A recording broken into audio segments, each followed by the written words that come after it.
me expressar melhor? Então, quando eu faço a pergunta, né? Vamos usar o ninguém, que é o título de hoje. Ninguém me entende. Ou na maioria das vezes eu não sou compreendida. Ou na maioria das vezes não me entendem.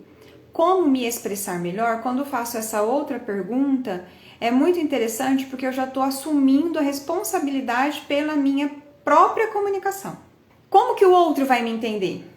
Percebem que a pergunta é diferente? Ao invés de eu perguntar assim, como eu faço o outro me entender? Nossa, eu faço o outro, parece que até impõe, né? Como que eu tenho domínio sobre o outro?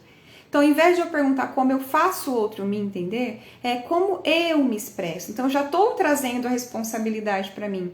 E na hora que eu já trago essa responsabilidade para mim, já vai ficando mais coerente, porque eu que quero me expressar, então eu que preciso fazer o possível para me expressar de uma maneira que o outro entenda.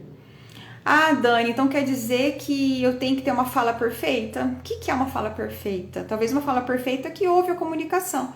Mas não quer dizer, gente, que às vezes vai ter mesmo comunicação, porque sim, também depende do outro. O que eu quero dizer aqui é que não adianta jogar a responsabilidade só para o outro. Um pouco é nossa também. Um pouco é nossa, um pouco não, né? Parte é nossa também, porque a gente não tá percebendo às vezes os sinais da pessoa. E às vezes é assim, não é só escutar o outro, mas perceber sinais que ele tá me dando com o corpo, porque a linguagem, ela não é só a fala, o corporal, gestual, expressões faciais, movimento de olhos, e movimento corporal no geral. Então, a gente precisa prestar atenção em tudo isso, tá? Não é só eu buscar a referência que o outro tem para que ele me entenda, mas saber ler o gestual da pessoa ou até escutar o que ela tem para falar, se ela está disponível naquele momento a se esforçar em me entender. Porque é via de mão dupla. Responder já, como me expressar melhor? Cuide do seu aparelho fonador, cuide da sua voz também, né? E cuide do seu gestual também.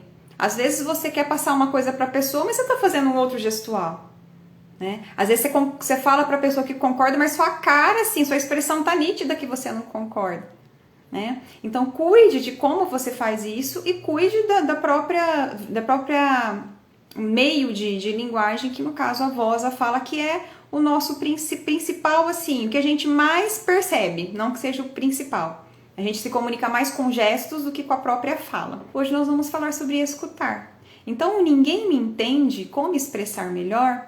A dica maior aqui do como me expressar melhor é também aprender a escutar. E vou usar outra palavra aqui, não só escutar a fala do outro, mas também de perceber toda a linguagem corporal do outro, tá? Então, assim, se eu estou com uma determinada pessoa na minha frente e eu quero que ela me entenda, eu preciso conhecer um mínimo da linguagem daquela pessoa. Para vocês perceberem, eu tô falando em língua portuguesa. Então, assim, eu considero que quem tá me ouvindo sabe língua portuguesa, entende esta linguagem. Tá? Então não é muito diferente quando a gente começa a prestar atenção na fala do outro e percebe as palavras que ele está acostumado a usar. Então quando eu começo a perceber as palavras que aquela pessoa tem, eu devolvo o que eu quero expressar com a linguagem dela, com as palavras do cotidiano dela. Eu trabalho muito já trabalhei muito com linguagem científica, porque eu também sou pesquisadora, já fiz mestrado, né, em comunicação. E quando a gente vai ler a linguagem científica, é um tipo de linguagem. A linguagem técnica fonoaudiológica é um tipo de linguagem. Quando eu vou explicar para o meu cliente a dificuldade de fala que ele tem, o que eu estou diagnosticando no processo, eu vou falar de uma outra maneira. Eu não vou usar a linguagem técnica que eu utilizo lá num congresso de fonoaudiologia. Eu vou usar a linguagem dele.